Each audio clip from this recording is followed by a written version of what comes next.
que nós estamos aqui hoje. Quero agradecer a diretoria desta casa, que dá-nos a oportunidade de estarmos aqui, né?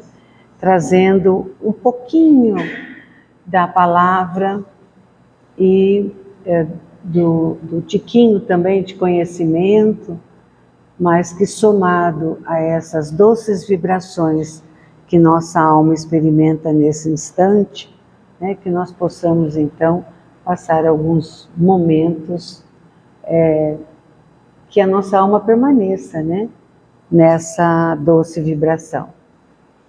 Hoje nós propusemos falar um pouquinho da caridade, né? A caridade, ela é tão comentada, né? E aí nós nos deparamos que nem todo aquele que faz o exercício da caridade é caridoso. Aí isso nos chamou atenção, né? Como é que é isso? Nem todo aquele que faz a caridade é caridoso, né? Por quê? Nós observamos que nessa sociedade em que vivemos hoje, a caridade, ela ficou assim, eu faço a caridade, eu dou alimentos, né? Eu faço a caridade. Quando tem uma catástrofe, eu sou solidário, então eu faço a caridade. Mas muito que nós observamos na sociedade e em nós mesmos, que não somos caridosos conosco. Não cumprimos o segundo mandamento da lei de Deus, que é amar a Deus acima de todas as coisas e ao próximo como a si mesmo. Então, como é que eu vou amar o próximo se tenho dificuldade em me amar? Então, Chico, quero começar falando aqui de um texto escrito, né? Chico diz assim: sei que devo ser e ainda não sou. Imagine só, o Chico falando isso, né? Sei o que devo ser e ainda não sou, mas rendo graças a Deus por estar trabalhando, embora lentamente, por dentro de mim próprio, para chegar um dia a ser o que devo ser. Então, aí nós fomos pegar na introdução do Evangelho segundo o Espiritismo algumas reflexões, né? Eu creio que todos aqui adoram ler a introdução das obras, né? Toda aquela parte histórica da doutrina, né? E então todo mundo já conhece o que vamos falar. No capítulo 13 do Evangelho segundo o Espiritismo, diz assim: caridade, virtude fundamental que deve sustentar todo o edifício das virtudes terrestres, sem ela as outras não existem. Olha, essa fala é partindo do princípio que nós nos amamos. Então é a partir desse princípio. Se não for a partir desse princípio, nós vamos ver no decorrer, ela fica sem sustentação, né? Ela não será a coluna que deve ser. As outras virtudes, se não houver a caridade, elas não existem. Sem a caridade não há esperança, né? Esperança de hoje, esperança no futuro, porque hoje a gente já vive. Um futuro como esse futuro? Construir um futuro melhor. Mas como que é construir um futuro melhor? Será que é trocar de carro? Construir e melhorar a casa? A casa física? A casa que nos abriga? Ou é edificar, como Chico diz, esta casa? Né?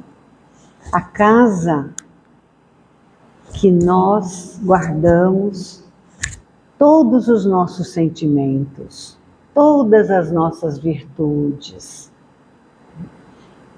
Porque aquela casa do plano material, ela é necessária. Porém, ela só será edificada se tiver a primeira casa, que é o nosso manto carnal, edificada, cuidada, amada, respeitada. Porque sem ela não tem como continuar, né? Então, a caridade, ela é para nós outros o guia moral. Por que o guia moral? Bom, vamos partir do princípio que nós nos amamos. Então, se eu me amo, eu não quero ser maltratada. Então, no meu exercício de caridade, eu não maltrato o outro. Farei ao outro o que gostaria que me fizessem também. Então, o tempo todo nós estamos trabalhando no sentido de eu me construo, me torno um ser melhor e assim eu vou poder viver melhor as virtudes que Deus nos concede. Mas será que vem de bandeja as virtudes? Não. Elas estão latentes em todos os seres.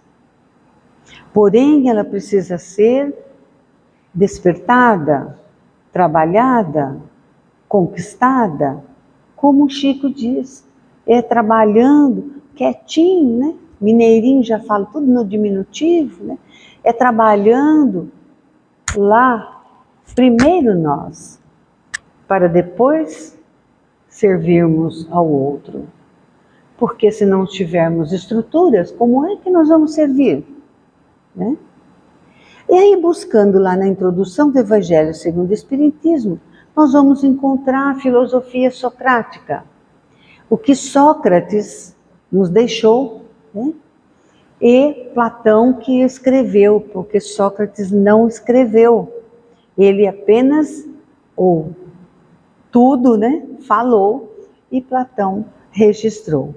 Então, lá na introdução do Evangelho segundo o Espiritismo, no item 16, ele diz assim: chama o homem vicioso a esse amante vulgar que mais ama o corpo do que a alma. O amor está por toda parte em a natureza, que nos convida ao exercício da nossa inteligência, até movimento dos astros o encontramos. Então, Sócrates chama-nos a observarmos a natureza, onde estamos inseridos, né? O cantar dos pássaros é uma bênção. E todos os dias eles estão cantando, gratuitamente. Né? O brilho do sol é outra manifestação divina. A chuva, os astros, as estrelas que brilham no firmamento, são manifestações divinas. E o Criador, na sua infinita bondade, criou todo esse ambiente para nos receber. Porque é incrível como Deus fala conosco. No botão de uma rosa, num gramado verdejante. Deus fala conosco a todos os instantes. E como é que nós estamos caminhando Como é que nós estamos ouvindo? Será que estamos tendo ouvidos de ouvir ou só de escutar? Porque a transformação que Chico está dizendo é no exercício integral. Né? Não é um pouquinho. Pode ser devagarinho, mas tem que ser um tantão. Né? Não é de pouquinho, não. Então, o amor que orna a natureza, porque é o amor que orna a natureza. E aquele que se ama, ele protege a natureza. Porque ele sabe do quê? Da sua responsabilidade para com tudo que Deus nos concedeu. O amor une os homens por laços, como dizia o Chico, com fios de ouro. Laço fraternal. Ah, mas é muito difícil isso, hein? Né? Cada um pensa de um jeito, cada um gosta de um jeito, mas há um jeito, né, que nós conseguimos nos alinhar com os ensinamentos que o Cristo veio nos trazer. Há um jeito. Né? E a porta para encontrarmos esse jeito, esse caminho, é o amor. Porque quando nós amamos, nós respeitamos. Então nós vamos fazer parte de uma casa de oração e quando nós chegamos, essa casa já está edificada, já existe trabalhadores. Então, se nós estamos chegando com a proposta de sermos acolhidos, nós precisamos, em primeiro momento, estarmos como? Fechados? Marrentos? Não. Temos que estar abertos, fraternos, disposto a estudar, disposto a conhecer, porque toda casa, quer a nossa casa doméstica, quer a nossa casa de oração, quer o nosso local de trabalho, existe o quê? Normas, regras. Por quê? Porque são as normas e as regras que nos auxiliam a caminhar ali junto, a construir junto, né? Porque se não tiver regras, não tiver os estatutos, cada um chega e quer fazer do seu jeito, porque o meu jeito é melhor, o seu jeito é melhor para você. Mas aí quando nós conseguimos despertar a caridade, porque a caridade, ela apaga o orgulho. E aí o orgulho ficou lá fora, né? Pode até ter um tiquinho de orgulho, mas ele ficou na sacolinha lá fora, então ele não entra. Aí fora do orgulho nós estamos o quê?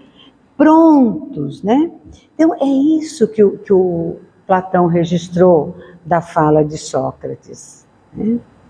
O amor que há de unir os homens por um laço fraternal é uma consequência da teoria platônica sobre o amor universal, como lei da natureza, tendo um Deus, né? Tendo um Deus,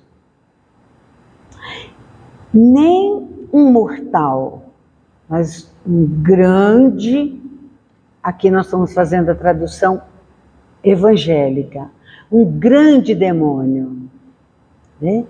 Um grande demônio, isto é, um grande espírito, porque lá no tempo de Sócrates, 500 anos antes de Jesus vir e deixar a mensagem a nós outros, ele era essa a linguagem, né? Que preside ao amor universal esta proposição. E é por conta disso, dessa fala, que Sócrates é convidado a matar-se, né? Sócrates é convidado a tomar cicuta.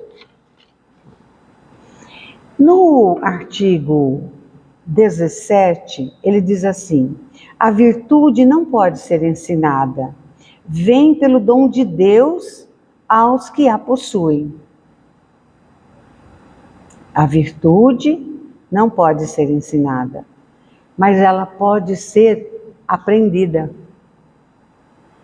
Ela pode ser aprendida, porque com certeza está no pacote da criação. Né? É quase a doutrina cristã sobre a graça de Deus.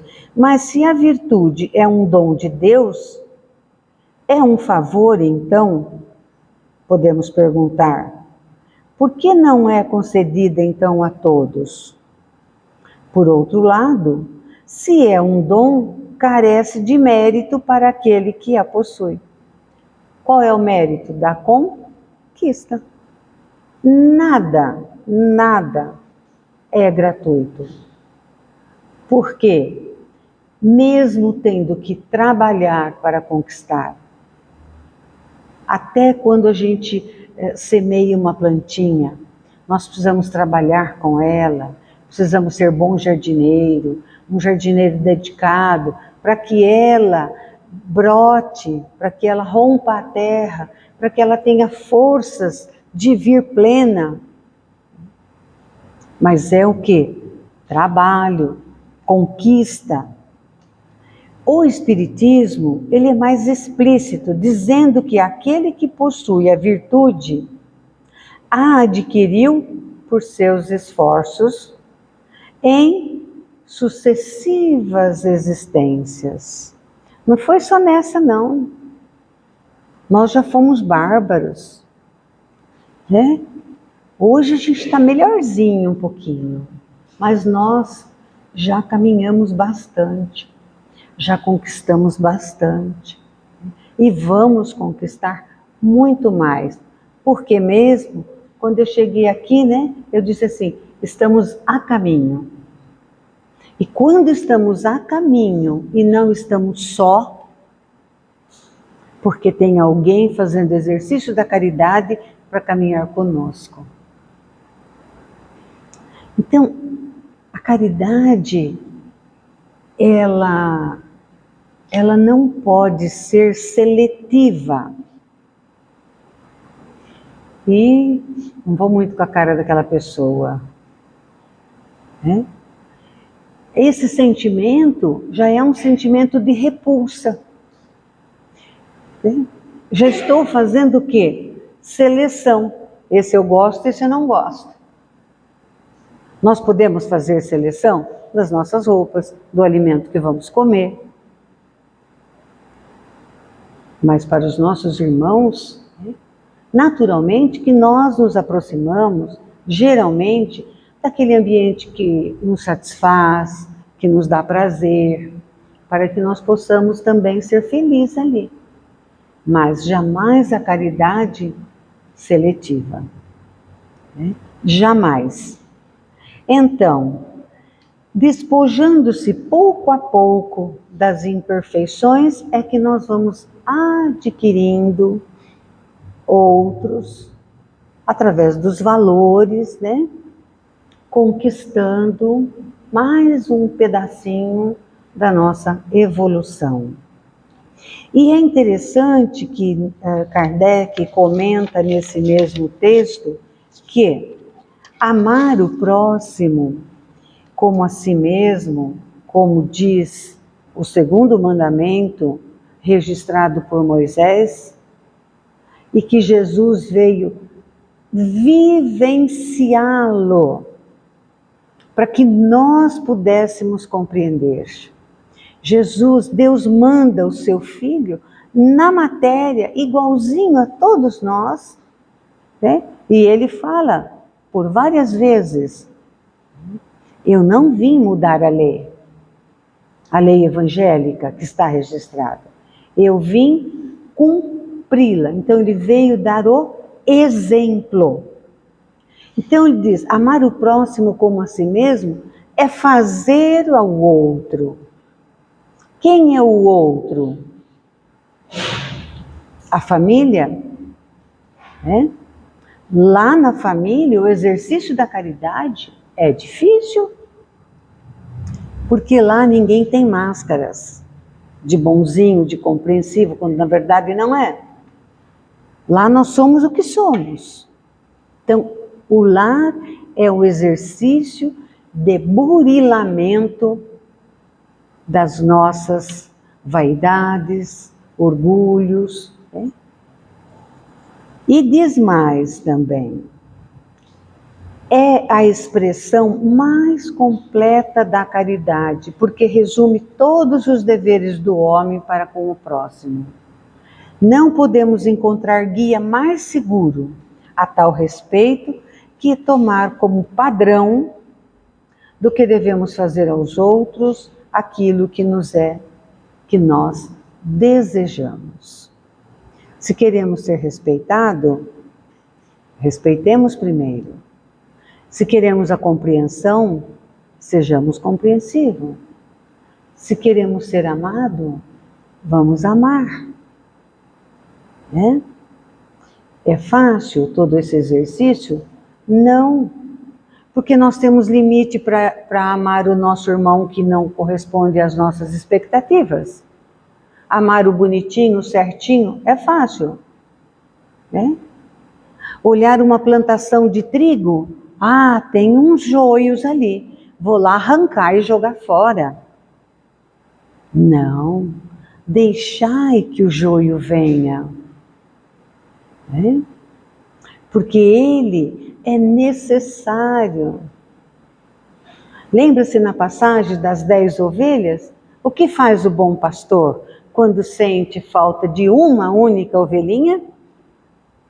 Ele deixa as 99 que já estão asseguradas e vai buscar. E fica feliz. Traz a ovelhinha nos braços. Né? Não deixa para trás. Mesmo a nossa família é como a plantação, é como um trigal. E Deus, na sua infinita bondade, coloca no mínimo um joio. Para que nós tenhamos oportunidade do exercício, da caridade, da bondade, da compreensão, do amor, quando na verdade estamos com vontade de despachar aquele joio. Né? Olha lá, é na família. Porque o trigo, ele vai brilhar, os raios do sol, ele vai ser dourado, como ouro. Lembro-me de uma passagem literária no livro do Pequeno Príncipe, quando ele está conversando com a raposa, e o príncipe ama a raposa e é amigo da raposa, porque o príncipe não tinha os conceitos, os pré-conceitos que nós temos. Então ele diz para ela, toda vez, né, que ele diz, a raposa diz para ele, toda vez que eu ver um trigal, lembrarei de ti. Porque ele era loirinho, né? Então ela faz uma referência. Se nós dividíssemos aqui, metade da sala não tem nenhuma informação sobre as raposas. E a outra metade da sala tem todas as informações. E mais um pouco, né? Bem preconceituosa. E ela é sovina, ela é... né? Ela rouba. E o caráter da raposa. Então, se nós encontrarmos uma raposa, esse grupo vai estar como? Preparado para se defender, para atacar. E aquele outro grupo que não tem essas informações preconceituosas, estão abertos para acolher. Então, o nosso exercício de amor passa por essa experiência. Como é que eu estou colocando o outro Será que eu estou colocando o outro com preconceito para uma terceira pessoa? Ou estou dando oportunidade que o outro a conheça como ela é? Então, nós, seres humanos, somos muito mais mal do que bom. No Evangelho segundo o Espiritismo, nós vamos encontrar uma passagem que muito nos comoveu também, que diz assim: não longe, vi meus amigos, pobres, velhos, sem trabalho e sem consequência, sem abrigo, presos ou presas de todos os sofrimentos da penúria. E envergonhados eu os vi de sua miséria, em ousarem eles na mendicância, implorar a piedade dos transeuntes. Com o coração cheio de compaixão, eu que nada tenho, me fiz mendiga para eles. E vou, por toda parte, estimular a beneficência, inspirar bons pensamentos aos corações generosos e compassivos. Mas, se peço, também dou, e dou muito. Convido-vos para um grande banquete e forneço a árvore onde todos vos saciareis. Lembra-se de que árvore? A árvore que vai saciar? Não a fome do corpo físico, a árvore da vida, que vai nos saciar de conhecimento. Vede quanto é bela e como está carregada de flores e de frutos. Ide colher, apanhai os frutos dessa magnífica árvore, que se chama beneficência. No lugar dos ramos que lhe tirardes, atarei todas as boas ações que praticares, e a levarei até Deus, que a recarregará de novo, porquanto a beneficência é inexaurível. Acompanhai-me, pois, meus amigos, a fim de que eu conte entre os que se arrolam sobre a minha bandeira. Nada temais. Eu vos conduzirei pelo caminho da salvação, porque eu sou a caridade. E esse texto, olha só, foi publicado na Revista Espírita de 1862. E quem assina o texto? Cárita. Né? Cárita.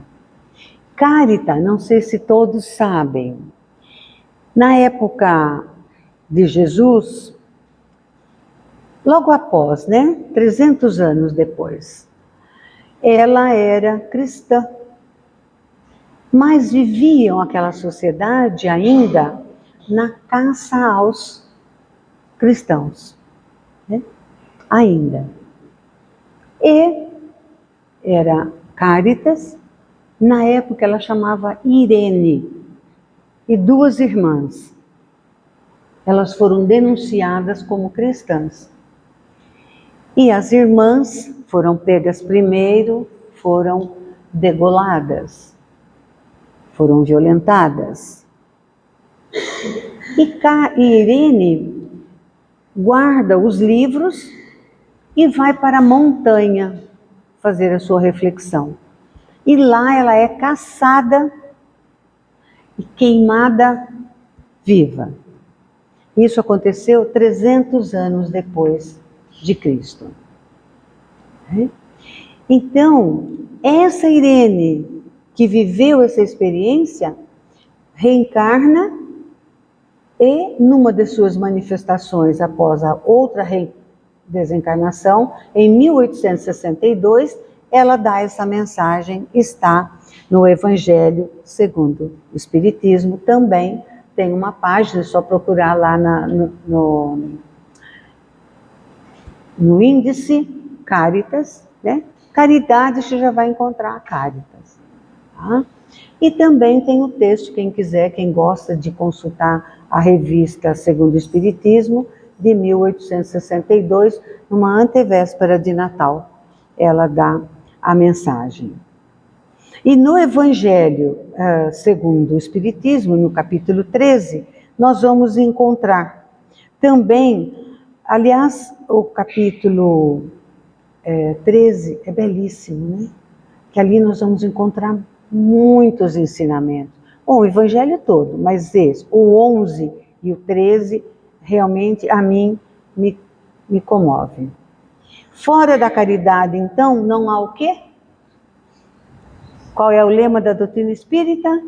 Fora da caridade não há salvação. Então, mas não é uma caridade qualquer. É a caridade que vem de alguém que sabe, que tem conhecimento de tudo que Deus nos oferece. Tá? Toda a moral de Jesus se resume na caridade e na humildade. Isto é, nas duas virtudes contrárias ao egoísmo. Lembra que falávamos há pouco? A gente deixa o egoísmo, o orgulho, tudo de penduradinho lá fora, né? É que quando a gente entra num tempo de oração, nós deixamos a sacolinha lá das nossas imperfeições e pegamos uma asa de anjos, né? Que aí todos nós somos anjos. Aí quando a gente sai, deixa a asa e pega a sacolinha do mundo. Assim? Então, a humildade é que também nos faz libertarmos do orgulho. Em todos os seus ensinos, Jesus nos passa, né, e aponta essas duas virtudes como sendo as que conduzem à eterna felicidade. Então, quando nós sentimos que nossa alma está feliz onde nós estivermos, é porque estamos em sintonia com Deus. Né? E quando fizermos a caridade, que nós sejamos felizes. E eu tenho certeza que quando todos aqui presentes faz o exercício da caridade com o seu funcionário, respeitando-o, respeitando os limites do conhecimento dele, né? Você talvez compreenda um pouquinho mais da labuta ali daquele trabalho, mas respeitando o seu funcionário, respeitando a sua funcionária do lar, garantindo a eles todos os direitos que a lei determina. Isso traz paz para o nosso coração. Porque nós vamos ser chamados para prestar contas. E vamos estar colhendo o quê? Horas nós não sabemos. Depende do que semeamos, né? E a gente encerra. O relógio, ele caminha muito rápido, né, gente? Na primeira carta aos Coríntios, a gente tem Paulo. Paulo fala de uma maneira belíssima, né? Sobre a caridade, sobre a fé, né? Então, ele fala das três virtudes, a fé, a esperança e a caridade.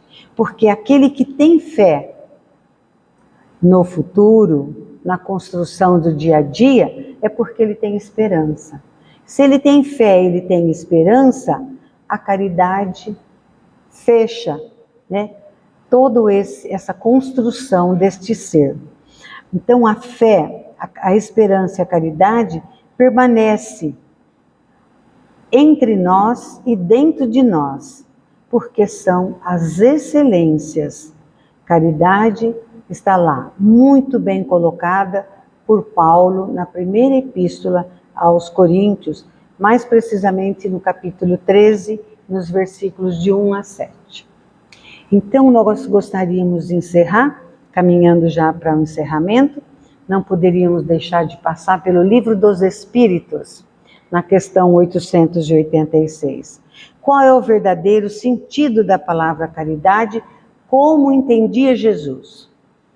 A resposta que os Espíritos dão a Kardec: benevolência para com todos, indulgência para com as imperfeições alheias e perdão das ofensas. Simples assim, né? Simples assim. Então, a caridade, segundo Jesus, não está restrita à esmola. Ela vai muito além. Todo instante da criação e da nossa construção. E eu quero terminar com mais um pensamento de Chico, né? Chico, para mim, ele é símbolo do homem caridoso. Que nunca se perca a vontade de ajudar as pessoas, mesmo sabendo que muitas delas são incapazes de ver, de reconhecer e de retribuir a ajuda.